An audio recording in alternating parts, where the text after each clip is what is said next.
الدين الخالص. Assalamu alaikum wa rahmatullahi wa barakatuh.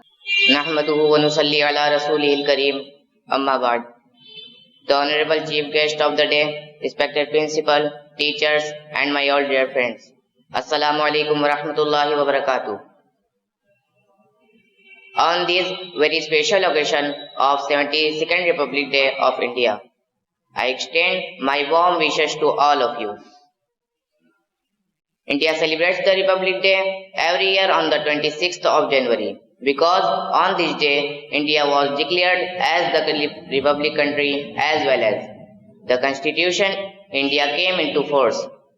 Respected audience, Republic means the supreme power of the people living in the country, and only public has the rights to elect their representatives to lead the country in right direction.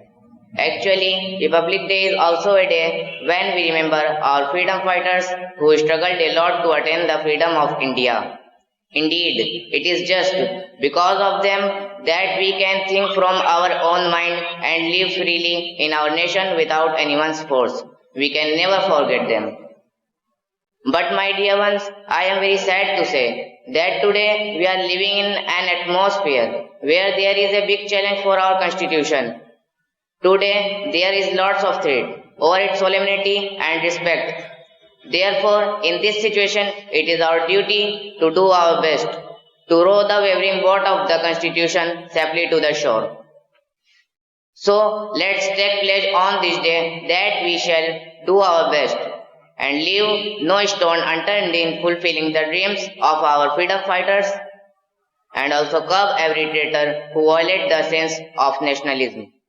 May Allah bless us all to protect the nation of nationalism. Ameen. Taqabbal ya Rabbal Alameen. Wassalamu alaikum wa rahmatullahi wa barakatuh.